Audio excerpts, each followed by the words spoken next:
Bonjour à tous. Merci d'être présents à cette heure tardive. Il est 18 heures passées. On est tous un petit peu fatigués. On va essayer de faire cette présentation, cette session de discussion de manière agréable et conviviale.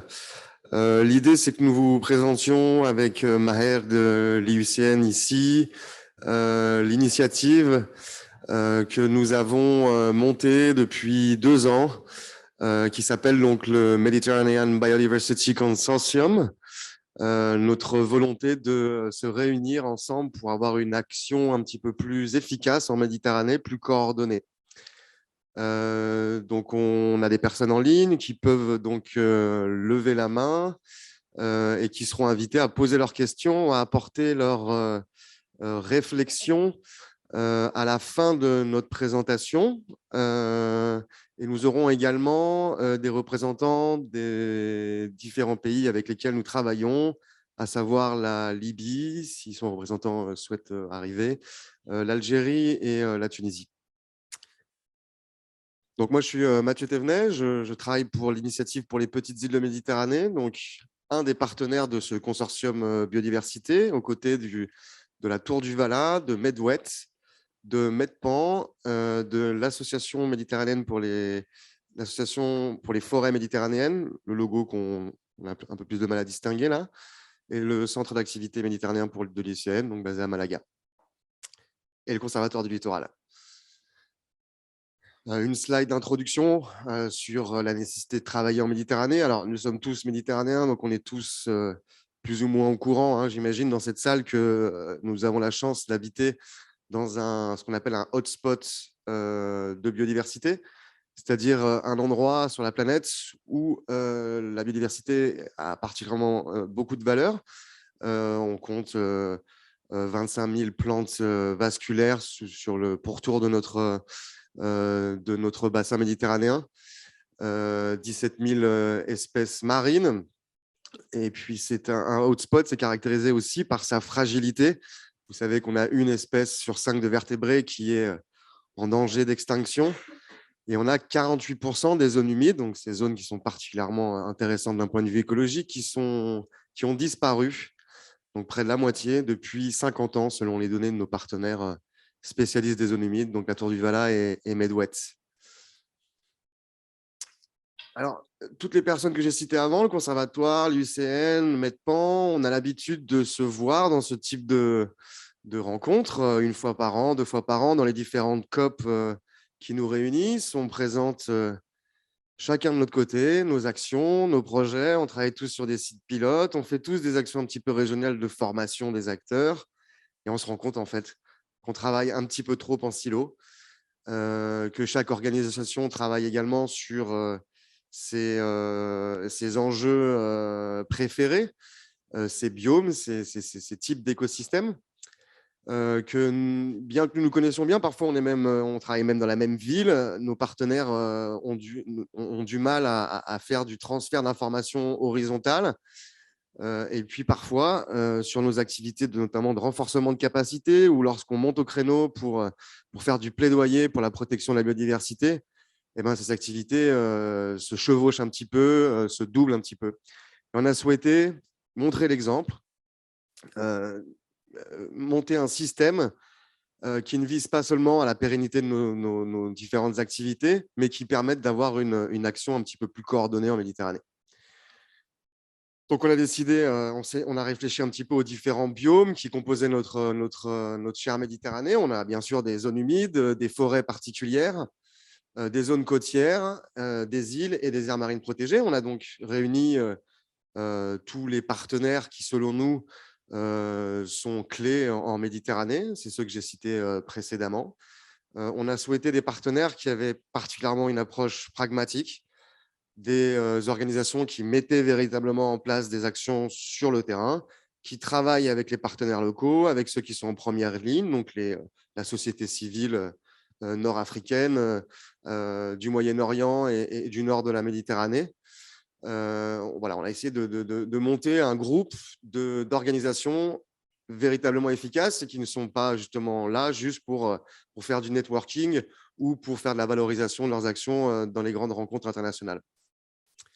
Ces partenaires, les voici. Donc, je commence par le Conservatoire du littoral, donc, qui, vous le savez, a une bonne capacité à mettre en place des projets internationaux, qui essaye de promouvoir un modèle qui est le co-management qui existe sur les sites du Conservatoire du littoral en France. On travaille aussi avec l'ICN, que vous connaissez tous, donc, voilà, qui est fort de ses 230 membres de la société civile et gouvernementaux et des centres de recherche en Méditerranée. On travaille avec maintenant, que vous connaissez, que ce n'est pas la peine que je vous les présente puisqu'on est là, ici, accueillis par eux notamment.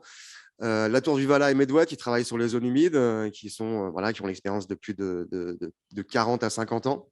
La IFM, une association un petit peu plus humble en termes de taille, qui travaille, lui, sur les forêts méditerranéennes. Et puis, enfin, l'association que je représente, PIM, qui travaille donc sur les micro-milieux insulaires et qui apportera, selon nous, notre approche pragmatique, notre connaissance des petits acteurs associatifs et notre expertise scientifique, notamment sur des thématiques comme les espèces invasives. Le consortium a pour vocation de faire quoi? Nous, ce que nous voulons faire, c'est renforcer un petit peu la sensibilisation et faire émerger des actions qui inspirent nos partenaires locaux qui sont présents dans la salle. Nous souhaitons appuyer la gouvernance et la gestion des sites en Méditerranée. Ça, c'est une phrase un petit peu générale pour dire que nous voulons faire en sorte que les pays mettent en place du co-management efficace sur les îles. Et puis, nous souhaitons également mettre en évidence les liens entre les concepts qui sont liés à la biodiversité, qui sont actuels, qui sont le changement climatique, les services écosystémiques et la notion de santé liée à la biodiversité. Voilà, qui sont les derniers concepts qui font un petit peu réfléchir les experts actuellement. Et nous souhaitons donc voilà, confronter notre vision pragmatique avec ces concepts un petit peu plus stratosphériques pour les faire atterrir sur le terrain. On veut travailler donc sur des sites particuliers avec une logique de site pilote et toujours en impliquant au moins 2 à 3 différents biomes que je vous ai cités précédemment. On ne veut pas monter un projet juste sur une île, on ne veut pas monter un projet juste sur une aire marine protégée, mais on veut travailler sur l'ensemble du bassin versant, pour faire simple, en incluant les forêts, et donc monter des projets complexes et qui, selon nous, au niveau écologique, sont tout simplement plus pertinents. On souhaitera, comme on a l'habitude de faire, toujours travailler à la fois à cette approche bicéphale avec les agences gouvernementales et avec la société civile, faire en sorte que ces deux typologies d'acteurs travaillent correctement. On travaille tous à faire ça dans notre coin. On a développé une expertise. On a même parlé beaucoup de ça ces 2 derniers jours. Voilà, on veut le mettre en place, le faire atterrir sur nos sites en Méditerranée et voilà, avoir des actions qui ont un véritable impact. Beaucoup d'entre nous travaillent sur la notion de capacity building. Medpan notamment fait beaucoup de formations, l'IUCN aussi de son côté, puis mes conservatoires également. On a monté des formations qu'on appelle formations au cube, qui essayent de faire intervenir tous les acteurs qui sont impliqués dans l'environnement. Voilà, cette expertise, on souhaite la mettre en place avec 3 points différents, avec la notion de learning by doing. Donc, travailler à des formations sur le terrain véritablement, c'est quand on met les mains dans le cambouis, en quelque sorte, si vous me passez cette expression, lorsqu'on fait de la restauration écologique ensemble, lorsqu'on fait de l'aménagement intégré, lorsqu'on fait du suivi de la faune sous-marine ensemble, c'est comme ça qu'on se forme, qu'on fait vraiment monter en capacité nos partenaires. C'est ce que nous souhaitons faire dans le cadre du consortium. Nous souhaitons mettre en place des systèmes de coaching bilatéral pour essayer de faire monter en puissance les petits porteurs de projets et qu'ils soient en capacité ensuite de toucher des bailleurs un petit peu plus importants, comme par exemple le FEFEM, l'AFD, ou des systèmes de financement durable comme le Medfund, puisque le Medfund, dont nous sommes presque tous partenaires, va bientôt avoir besoin de manquer de porteurs de projets qui seront capables de dépenser de l'argent sur les aires marines protégées. Nous, on se propose le consortium de faire monter ces petites associations pour qu'elles soient capables de le faire. Et puis enfin, on fera aussi des formations multithématiques. Voilà, ça c'est le renforcement de capacité, l'approche qu'on souhaite mettre en place. Agir, faire atterrir les projets, travailler sur le terrain. Tout le monde se targue de dire ça. C'est important de le faire, mais il faut aussi se donner du temps un petit peu pour réfléchir. On a donc décidé de monter ce qu'on appelle un Think and Do Tank, un think tank, mais pas seulement, un Think and Do Tank, voilà, toujours avec cette idée derrière la tête de travailler sur le terrain. Donc, c'est des espaces de réflexion où on parlera, comme je l'ai dit, changement climatique, qu'est-ce que ça veut dire pour nous? Là, on est en ce moment, par exemple, en train de réfléchir à essayer de traduire ce qui s'est passé à Glasgow pour la COP climat et quelles seront les conséquences sur la Méditerranée, concrètement sur les décisions qui ont été prises ou celles qui n'ont pas été prises d'ailleurs à Glasgow. Donc, le Think and Do Tank va réfléchir dans les semaines qui viennent à travailler sur cette thématique-là. Et puis, comme je vous disais, on travaillera sur la notion de santé, on travaillera sur les notions de services écosystémiques également. On souhaite également monter tous ensemble avec les membres du consortium un système de raid alert, donc une cartographie un petit peu des habitats sensibles. On a tous ça sous le coude dans nos différentes organisations. On souhaite que ce Red Alert System soit très pragmatique, c'est-à-dire qu'on puisse, lorsqu'un habitat est en train de se faire grignoter, lorsqu'un habitat est en train de se dégrader à cause de différentes menaces, nous souhaitons que ce Red Alert System intervienne et monte au créneau au niveau des gouvernements pour essayer de bloquer ces soucis-là. On a eu l'occasion de le faire dans nos différentes organisations dans le passé. C'est difficile en fait pour nous de faire ça parce que chacun d'entre nous, nous sommes des opérateurs de l'environnement. C'est-à-dire que nous travaillons avec les gouvernements, nous travaillons avec les associations. C'est difficile pour nous à la fois de construire et de dénoncer. Le consortium servira à ça. On pourra se cacher un petit peu derrière cette organisation multilatérale, internationale, plus grosse que nous sommes tous lorsque nous sommes chacun de notre côté, pour pouvoir dénoncer des situations qui, selon nous, dégradent la biodiversité. Voilà, le Red Alert System, quelque chose qu'on est très content de mettre en place, qui, j'espère, sera efficace. Voilà ce qu'est le consortium. Alors, ça fait 2 ans que nous nous rencontrons, qu'on essaie de monter ça. On a établi des sortes de statuts de fonctionnement. On a signé un mémorandum. Le consortium existe à présent. On a communiqué à différents éléments à ce sujet-là. Je ne sais pas si vous avez eu l'occasion de nous entendre lors du congrès de Marseille à l'UCN. On est là avec vous aujourd'hui pour en parler. On sera présent aussi à la COP 22. Mais on ne peut pas ne faire que parler. Maintenant, il faut mettre en place ces actions-là, le think tank, la Red Alert, l'approche coopérative sur le capacity building, les actions sur le terrain. Donc, nous montons un projet qui s'appelle RESCOM, que nous sommes en train de présenter à nos partenaires ancestraux, que sont le FFM et l'AFD. C'est un projet qui est écrit, qui est présenté, qui a une magnitude importante, 5,2 millions de budget. On souhaite... Voilà, si on souhaite agir avec des moyens, donc avec des partenaires importants comme les 2 que je viens de citer. Donc, vous entendrez parler du projet RESCOM dans les mois qui viennent.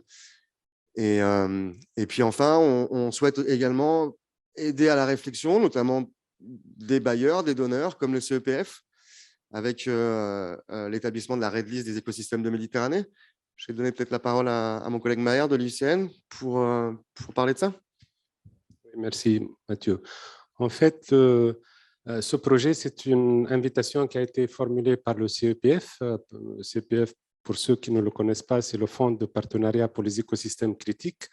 C'est un fonds qui regroupe plusieurs bailleurs de fonds et qui agit pour l'appui aux organisations de la société civile un peu partout dans le monde, dans des bassins qu'il a identifié. Donc, au niveau de la Méditerranée, le CEPF a pris contact avec l'UICN et avec le consortium pour demander un appui du consortium pour l'établissement du profil des écosystèmes en Méditerranée. Le profil des écosystèmes, c'est un document d'orientation pour le CEPF pour qu'il puisse établir sa stratégie d'investissement pour les prochains 5 ans. Donc, c'est un projet qu'on est en train donc en phase de négociation avec le CEPF pour établir identifier les écosystèmes types sur lesquels on va faire l'évaluation et un peu structurer le projet là-dessus. Donc, c'est parmi le RESCOM et la liste rouge des écosystèmes, c'est parmi les toutes premières initiatives du consortium qu'on aimerait développer donc, dans les prochains mois. Voilà, donc comme a dit Mathieu, c'est un peu ça, une présentation introductive sur le consortium. On aimerait, dans le reste de la session, écouter quelques contributions, témoignages un peu de quelques partenaires avec lesquels on travaille en tant que structure indépendante, mais également on aimerait renforcer un peu notre collaboration en tant que consortium. Donc, je vous propose d'écouter M. Hedishbili, directeur général de l'environnement en Tunisie, puis Dr Abdelmoula Hamza de la Libye. Abdelmoula, c'est un expert indépendant en biologie marine. Il fait partie du gouvernement et il a plusieurs casquettes en fait, mais il intervient en tant que en sa qualité d'expert. Et Dr Mouloud Ben Abdi, également de l'Algérie. Mouloud, il a beaucoup travaillé dans le domaine de la biologie marine. Il a accompagné l'établissement de plusieurs aires marines protégées et on aimerait également avoir leur feedback. Également, on ouvrira par la suite, bien sûr, la séance de discussion s'il y a des questions. Et on n'oublie pas également nos collègues et amis en ligne qui nous suivent en ligne. Vous pouvez intervenir également pour poser des questions, soit en levant la main ou bien à écrire vos interventions dans le chat. Notre collègue ici va nous signaler ça en temps opportun. Donc, sans plus tarder, je donne la parole à Sihed Ishbili pour 2-3 minutes comme ça de témoignage. Merci. Merci beaucoup.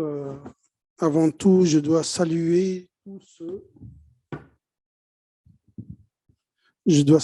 tous ceux qui sont derrière ce consortium tellement important, tellement plein de volonté, d'action, et ça vient, à mon sens, autant. Il est évident que l'action pour la préservation de la nature est plus que jamais recommandée, compte tenu des enjeux et des défis que nous vivons actuellement, notamment en relation avec les changements climatiques, avec la dégradation des terres et qui sont en train d'impacter de façon claire et nette la nature, les écosystèmes naturels.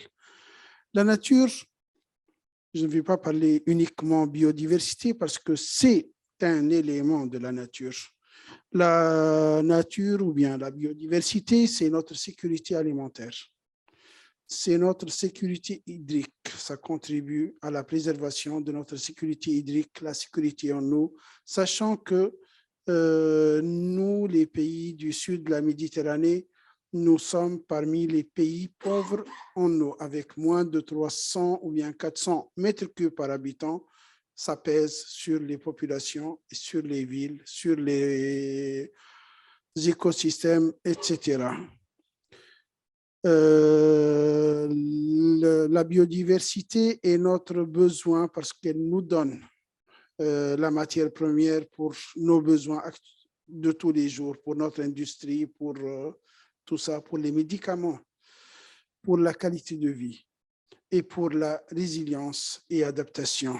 On peut facilement voir la différence entre une rue qui est plantée, qui est là où il y a suffisamment de plantes, avec une rue qui n'est pas du tout plantée dans la même ville. La différence est énorme compte tenu du microclimat qui est généré par la biodiversité.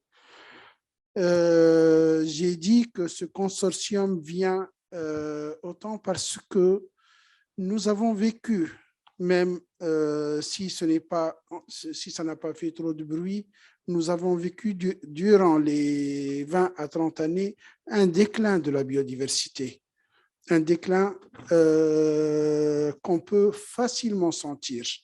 Et nous sommes dans une obligation de faire face pour anéantir pour retarder ce déclin et ensuite comment le réparer. La biodiversité, c'est pour le bon état écologique, à la fois des humains et ensuite, je vais dire, pour les écosystèmes. La biodiversité est tellement importante parce que c'est notre culture, c'est notre rattachement aux écosystèmes et c'est nos racines. La biodiversité, lorsque je parle de biodiversité, je vise à la fois la biodiversité terrestre que marine. Il n'y a pas de différence entre la diversité des deux milieux qui connaissent le déclin et qui nécessitent une façon autre d'engager l'action, entre autres, à travers ce consortium. La biodiversité aussi, on doit l'attaquer en termes de capacité de régénération, c'est-à-dire comment s'assurer que nos écosystèmes sont en équilibre et soient durables. Actuellement, si je peux dire, la plupart des pays ont tracé des politiques claires en termes d'adaptation au changement climatique. L'adaptation, si je prends le cas de la Tunisie, c'est parce que les études ont montré que si on va continuer dans cette tendance, d'ici 10 ans, peut-être que 50% des oliveraies, des espaces occupés par la céréaliculture, par les oasis, vont connaître une chute très importante en termes de, à la fois, surface qu'en termes de production. Et c'est quelque chose qui va peser lourdement pour les populations et pour les économies. Il y a eu, si je peux dire, une amorce qui peut être considérée comme un pas vers les objectifs escomptés par ce consortium. Si je prends le cas de la Grande Muraille Verte, qui a été engagée dans certains pays de l'Afrique subsaharienne, je crois, dans un certain nombre de pays. Aussi, pas très loin, les pays du Golfe, l'Arabie saoudite a aussi engagé des opérations très importantes en termes de plantation, que ce soit au niveau de l'Arabie saoudite ou bien au niveau des pays du Golfe. Nous, en Tunisie, on est en train de mettre en place un programme pour la plantation, j'espère que ça aura lieu, d'1 million d'arbres au niveau des communes et des institutions scolaires pour renforcer la biodiversité. C'est un projet ou bien un programme qui est en cours de réalisation dans le cadre de la responsabilité sociétale d'une société nationale qui travaille dans les hydrocarbures. Ce programme ou bien ce consortium pourra être un appui technique, un appui en termes de vision, un appui en termes d'échange d'expérience, parce que le besoin, ce n'est pas d'aller vers un projet. Le plus important, et c'est ce que je fais et j'ai essayé de faire depuis une trentaine d'années, depuis mon intégration au niveau du ministère chargé de l'environnement, c'est que si on fait un projet, il est réussi, il est durable. On ne va pas planter un arbre et dans quelques mois, on ne va pas le trouver. Aussi, en guise de réflexion, il va de soi que l'appui technique qui va être engagé par ce consortium, outre que l'appui financier qui pourra être mis en place, va faciliter le choix et les modes de réalisation des projets pour dire que on ne peut plus agir de la même façon qu'avant, compte tenu, comme je viens de le dire, des changements climatiques, des enjeux auxquels nous faisons face. Et une autre vision, peut-être que ça pourra ouvrir aussi le débat, c'est que comment est-ce que ce consortium puisse aider les pays à ce que leur programme soit plus durable et soit en ligne et en cohérence avec les objectifs de biodiversité fixés pour 2030. Je représente le gouvernement de la Tunisie et nous, on est totalement engagés pour atteindre ces objectifs, mais parfois les moyens sont là, parfois les moyens ne sont pas là, et peut-être que ce consortium pourra être un outil de suivi et d'évaluation pour l'atteinte de ces objectifs au niveau de notre région. Si je peux dire, c'est que ce consortium est tellement recommandé et je suppose que nous, en tant que pays, on est entièrement d'accord et entièrement engagé pour travailler avec ce consortium et pour être un partenaire direct et à part entière avec vous, et merci. Merci beaucoup, M. Chbili, pour ce témoignage et également pour l'appui que vous avez signalé et manifesté pour le consortium, lequel appui est nécessaire un peu pour le fonctionnement du consortium et pour développer également conjointement des initiatives dans les pays de la rive sud de la Méditerranée. Donc, j'ai oublié de dire que nous avons établi quelques questions ici, peut-être pour guider un peu vos réflexions. Vous pouvez choisir une des questions ou bien également répondre avec toute liberté et partager votre réflexion. Donc, Abdelmoula. Okay, good evening, everybody. I'll speak in English and I'll try to be precise and short. Congratulations to the Mediterranean for this new platform, the consortium, which brings, I think, the organizations that I know and I worked with for a long time, like IUCN Med, like the PIM and others, have proven that they have an added value and a result-driven projects in the past years. And that's what makes me enthusiastic and hopeful for the optimistic for the success of this consortium in the near future. Can you allow me to sit? Thank you. This would be better. I just, while Mr. Hadi was talking, I was trying to sum up some ideas and thoughts about it.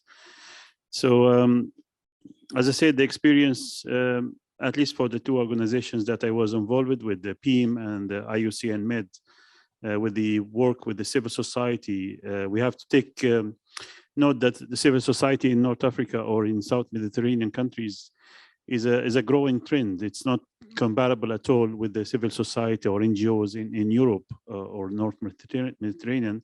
But although the past 10 years have witnessed lots of successes for funding projects that have left a good fingerprint in the region of Southern Mediterranean countries. I also take note that the approach of the consortium focusing on co-management, and we have talked about co-management many times in this forum, and I wish in the coming years this will be one of the successful models of MBA governance in our Mediterranean Sea, with the increased involvement of NGOs or CSOs in the management of natural resources. And also, what I like about the consortium is that that little graph presented by Matthew, where he put in a very funny way the different ecosystems that will be the focus of the consortium, from the coastal forests, which are also another ecosystem with not much work, and one of the most fragile ecosystems actually around the Mediterranean, as many of our forests actually are planted forests, not natural,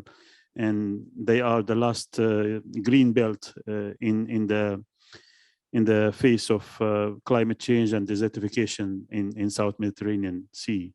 And they are, this is one of the ecosystems that under a heavy pressure, especially after 2011, when the power of the state in most North African countries, or most South Mediterranean countries, except few, have fallen down, and monitoring and enforcement falling down. So unfortunately, people have to find ways of living, and natural resources like cutting wood from forest was very evident, and the change of the plant cover was very drastic, at least in Libya, where I live. And the other thing is the multi-thematic training. This is also a very fantastic thing that the consortium is thinking about, because when you bring people for a specific training, they might do well after that. But if you bring them for a multi-thematic training, so they will be trained using learning by touching, by what do you call that? Learning by doing. Learning by doing is the best way of education. I was a professor in Malaysia for 7 years, and you cannot imagine how much education system is changing there to give opportunity for students to do the things by their hands, not to be listeners in the lecture hall for many aspects. Even in classes that does not include lab, you have to find activities for students to do in the class to learn by touching things, and to psychomotor, what they call it in pedagogy, how to involve students in achieving the goals of the class. And I think this is a good thing to be one of the focus of the 3 focus things that take my attention in the consortium objectives.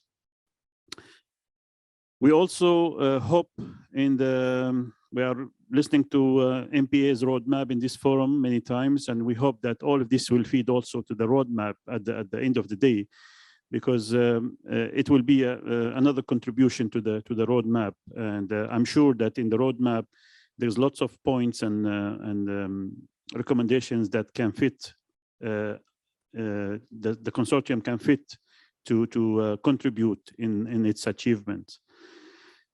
Some hot issues that I think the consortium can tackle. I'm talking about North Africa here, or I have to say South Mediterranean. It's where you start. South Mediterranean countries. I remember the IUCN Med was leading a project about 10 years ago about assessment of habitat, ecosystem, and diversity of amphibians in North Africa. Amphibians are one of the most threatened species or taxa in North Africa because of the climate change, but also because of the change of landscape uses. We are not growing crops like before. We are not providing a habitat for amphibians like before. So I wish in North Africa specifically, there is still some oases of amphibians where amphibians still survive. And I hope the consortium might take a note for societies who will apply for funds to try to map where are these and how we can create habitats for such species, because this is out of the scope of Barcelona Convention, and not much funding is going to amphibian diversity, inland diversity, I mean. In South Mediterranean countries also, there are other hot topics. Of course, fishing and bycatch and others are tackled by many actors. But we are seeing more and more illegal fishing by foreign fleet, but also illegal methods of fishing by local fishermen. So the problem of illegal fishing methods, starting from dynamite fishing, which is in Libya, for example, becoming a widespread issue, a very worrying issue, fishing with chemicals and so on. So these things, I wish the CSOs, when they apply for funds from the consortium, will try to estimate the size of the issue and also try to provide solutions to it. Another topic I wanted to raise is the necessity of transfer of traditional knowledge. This traditional knowledge can be in terms of successful stories in conservation that happened around the Mediterranean or even beyond to the Mediterranean. So we are not going to invent the wheel every time. So there are some successful stories all the way from Japan to Australia to America to Peru. So we should expand our vision. So it's not only our lovely blue Mediterranean. We have to bring or import successful stories and try to apply them in our habitats and ecosystems. And traditional knowledge also in our successful stories within the Mediterranean countries. I was amazed 2 weeks ago to talk with one Tunisian friend from Apal, and he himself and his father is a traditional fisherman from Kerkana, from the island of Kerkana, and they are using Mr. Maher must know that they're using a way of fishing which they call shrafi. Shrafi, they're using the palm leaves with the sticks, the whole stick of the palm leaves, and they make them channels, and they're using it as a fishing methods for the shallow water areas. Amazingly, next door in Libya, where the fishermen already meet at sea, and they even relatives by tribal things, they are not using it. So I said, that's a good opportunity to make a small project to transfer this traditional knowledge to the other side. You don't need to go out early morning. I think you just set up this structure, and every 2 days, 3 days, you can come and harvest from the room. There is a corridor leading to a room, and all of this is built with the organic matter that will decay at the end of the season, and then you renew it. It's fantastic. And by chance, I was reading an article about it in Tunisia Airline when we go back to Tunisia the other day. So it's fantastic. Next door in Libya, we don't know it. Although the habitat is there, the ecosystem is there, the shallow water is there. That's the thing. I mean, these are the small things that we can use the consortium to share knowledge about among the really different countries, but next door countries. I think this is the point I wanted to learn. So I focused more on the maybe hot topics, because coming as a speaker from a research point of view, so that's why it was more driven to topics than. But anyway, congratulations, and from our side in Libya, I can assure the commitment of helping CSOs or NGOs in Libya to apply, and we have a very great experience with both PIM and IUCN of training, or also for funding small projects, which still did a good impact on the awareness and on the conservation issues in the country. Thank you very much. I'm sorry to take that much time. Thank you. Thank you very much, Dr. Abdel Moula, for these inspiring ideas and suggestions. We took note of this, and it's a continuous discussion because it's a new consortium. So we'd like to hear what are the expected outputs that you want to see from this consortium, and so that we can build our action plan in a way that can fit to the expectation and needs of our members and partners in the Mediterranean. Thank you very much. And now à cette heure de la journée, je n'arrive pas à trouver les mots en français. Donc, j'invite Dr. Mouloud Ben Abdi de l'Algérie, également pour partager quelques idées. Merci Maher, merci Mathieu pour l'invitation.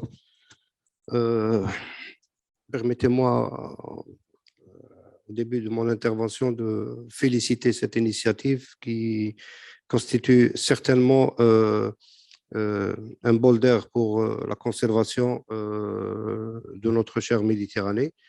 Donc, elle ne peut être qu'une initiative intéressante. J'ai noté quelques points. Alors, nous savons tous que la capitalisation des efforts engendre certainement des organisations plus fortes, mieux outillées, avec des capacités d'action et de vision nettement plus importantes que la somme des capacités de chaque organisme. Donc là, déjà, l'intérêt de ce consortium se situe. Donc, ce n'est plus les lois de l'algèbre 1 plus 1 est égal à 2, mais là, c'est 1 plus 1 est égal à 5, est égal à 10, est égal. Tout dépend de la vision qu'on pourrait donner à ce consortium. Aussi qu'aujourd'hui, l'urgence de la situation en Méditerranée nous empêche de continuer à agir seul et à essayer de réfléchir seul sur des problématiques qui touchent tout le monde. Aujourd'hui, tout le monde est impacté par les actions anthropiques de chacun et on ne peut plus se permettre d'agir seul et de réfléchir seul sur des solutions qu'on pourrait régler ensemble.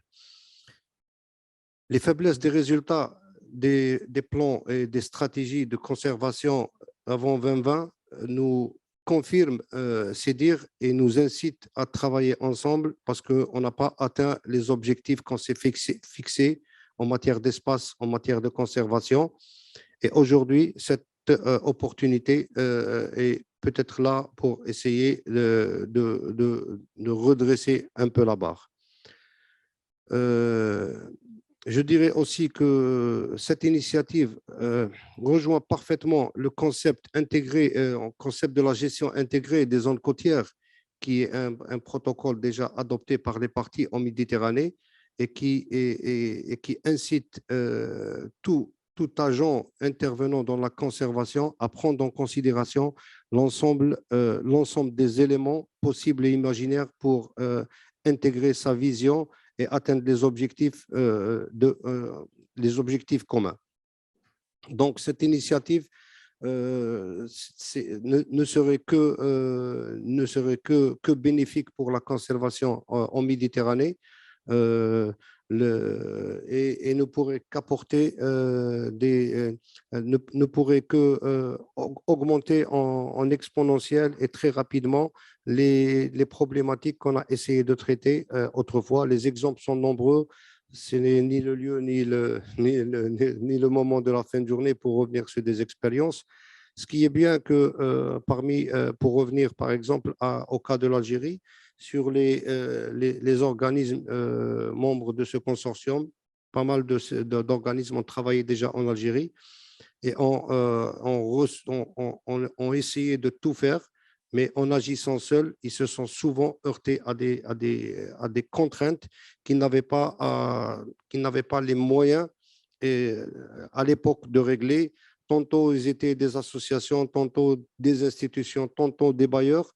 Mais aujourd'hui, le fait de mettre des bailleurs avec des ONG, avec des institutions, avec des communautés de scientifiques, je pense que ça va nous ouvrir beaucoup plus large notre vision de la conservation. Ça va également rallonger nos ailes pour voler plus loin, plus haut et conserver mieux notre chère Méditerranée. Merci pour votre écoute. Merci beaucoup, Mouloud, également pour ce témoignage et également pour l'engagement indéfectible de l'Algérie, un pays dans lequel, comme vous l'avez bien dit, les organisations, chacun a eu une expérience avec les institutions libyennes, que ce soit gouvernementale ou non gouvernementale. Peut-être avec le consortium, on peut passer à un nouvel cap ou à un nouveau échelle de travail en intégrant plusieurs thématiques, comme ça a été dit, plusieurs biomes. En tout cas, c'est un des objectifs de ce consortium. Et avec votre appui, avec l'appui de tous les pays du pourtour méditerranéen, on essaie un peu de changer, d'innover, de réfléchir. Bon, c'est pas facile de travailler ensemble. C'est un exercice même pour nous en tant qu'organisation qui forme ce consortium. Donc, on doit s'habituer un peu à ce nouveau mode de travail, mais la bonne volonté qui existe va certainement faciliter un peu cet échange dans le but d'atteindre un impact beaucoup plus important, un impact positif sur la conservation et sur les différents défis en Méditerranée. Donc, avant d'ouvrir le débat, ici, peut-être nos collègues en ligne, il y a des réactions? Oui, juste une question très, très rapide hein, du chat. Une question du Maroc qui demandait si le Maroc faisait partie des sites pilotes. Bien évidemment, c'est le cas. Nous sommes rentrés notre voie d'entrée vis-à-vis des pays, c'est comme habituellement par la voie gouvernementale et ensuite par la société civile. Nous avons donc contacté le département des eaux et forêts, le nom a changé, je ne m'habitue plus, qui du coup, nous a proposé différents sites et on est en train d'affiner cette liste avec eux. On a quelques mots également de Tunisie, comme l'a dit mon collègue de la DG Environnement. Donc, ils ont été également contactés. C'est les agences sous leur tutelle, donc la PAL et les eaux et forêts également, qui ont fourni une liste également de sites potentiels sur lesquels nous pourrions travailler. La Libye est depuis le début au cœur de nos réflexions, notamment pour faire bénéficier de notre capacité de formation. L'Algérie, avec ses 1600 km de côte, effectivement, ne peut pas être oubliée également de ce consortium. Voilà, pour répondre aux questions. Merci pour les messages également de sympathie que je vois là sous mes yeux, qui viennent de Tunisie. Alors, tu parlais d'ouvrir le débat, Maher. On arrive à une heure qui est un petit peu tardive déjà. Mais malgré tout, voilà, si vous avez des réflexions à nous faire part, quelles sont les thématiques que vous voudriez voir prises en compte par ce consortium, quelles sont… voilà, on vous invite à nous partager cela.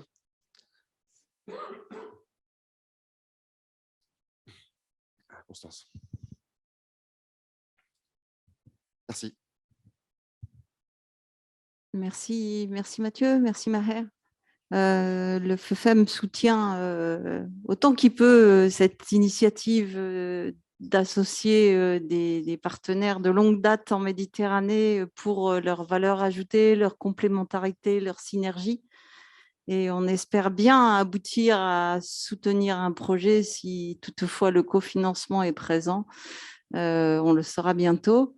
J'avais aucun doute sur le savoir-faire, la valeur ajoutée de chacun des partenaires du consortium. J'avais une question peut-être plus sur la façon dont vous allez vous coordonner, transformer l'essai d'une certaine façon et éviter que 1 + 1 fasse seulement 2 et que ça fasse beaucoup plus que ça, sans avoir des coûts de coordination trop lourds, puisque je comprends que vous êtes les plus pragmatiques et opérationnels possibles. Donc, comment vous allez faire sur un site pilote, par exemple, multibiome? Qui va être le chef? Est-ce qu'il y aura un chef? Comment ça va se passer, quoi?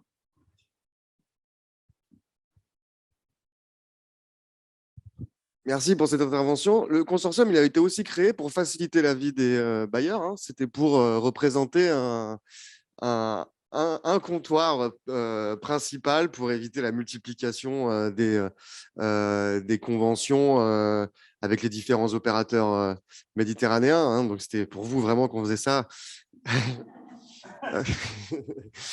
Alors, comment ne pas monter une machine de guerre?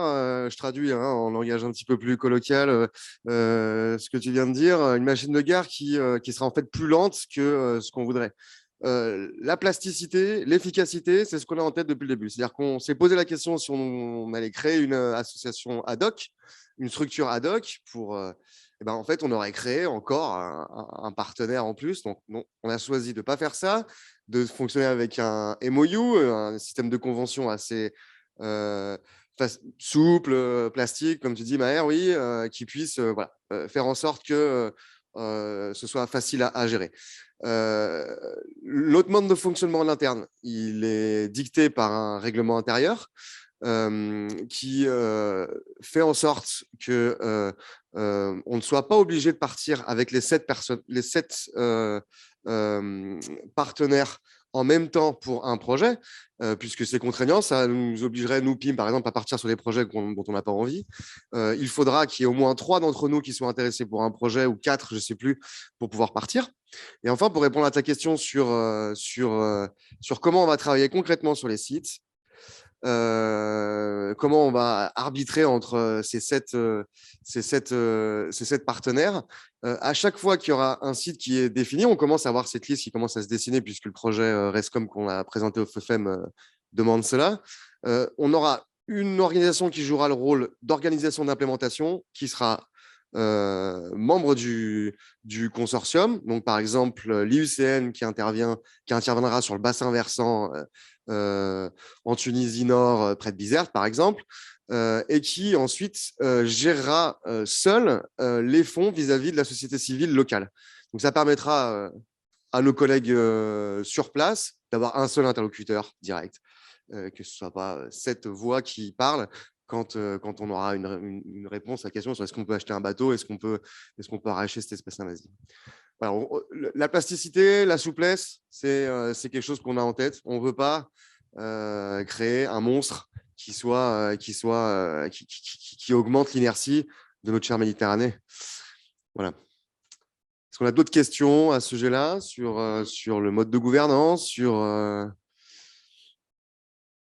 on est en train de réfléchir. Donc, les membres fondateurs que j'ai cités précédemment en début de présentation, ce seront les membres qui vont perdurer, j'espère, jusqu'à toujours, jusqu'à la fin des temps. Mais on est en train de réfléchir aussi à la possibilité d'ouvrir un petit peu nos partenaires avec différents systèmes de partenariat plus ou moins éloignés de nous. Donc, le consortium pourra, à moyen terme, on va dire, s'ouvrir à d'autres associations, à quelques thématiques qui nous manquent. Voilà, on est en train de permettre ça. Encore une fois, pour pas que ce soit compliqué, on fait un système simple qui ressemble d'ailleurs un petit peu au membership, par exemple, de Medpan, avec 2 niveaux, partenariat et member. Voilà, on est en train de réfléchir à quelque chose de similaire. Et voilà, ce que j'ai en tête. Je ne sais pas si Mère, tu as d'autres choses à ajouter, mais je rebondis sur ce qu'a dit Dr Hamza. Voilà, l'idée, c'est effectivement d'aller sur les thématiques qui ne sont pas couvertes habituellement, de ne pas oublier la petite espèce qui est oubliée des red lists habituels. Le but, c'est avec les Libyens, on travaille la dernière fois qu'on a travaillé avec vous, en fait, c'était il y a 10 ans. Hein.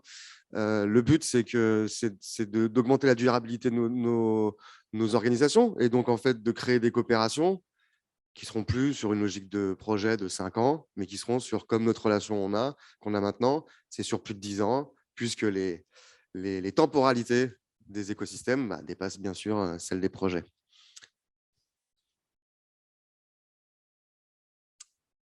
Est-ce qu'on a encore des questions sur le chat? Do we have any questions? I don't know, Maher, what do you think? Another remark?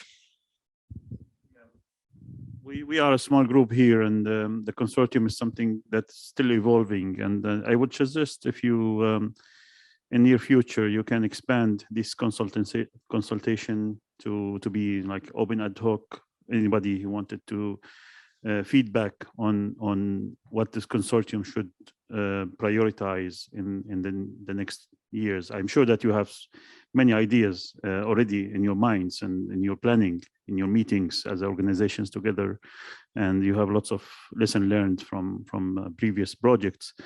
But it will be nice also to widen this consultancy to the public in the Mediterranean, and you might end up having a good feedback on issues that it's not the issues of work for other organizations today.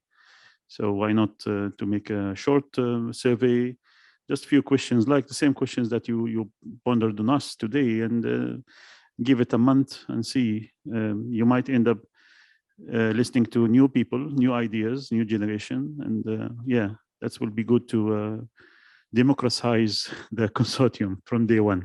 Thank you. Thank you for this suggestion. I think the Think and Do tank is one of the objectives of the Think and Do tank, also to open and to get the feedback from experts like you. But you're right, maybe we can think of maybe an event, maybe something that can get in touch directly with the people. You're right. Any other suggestion?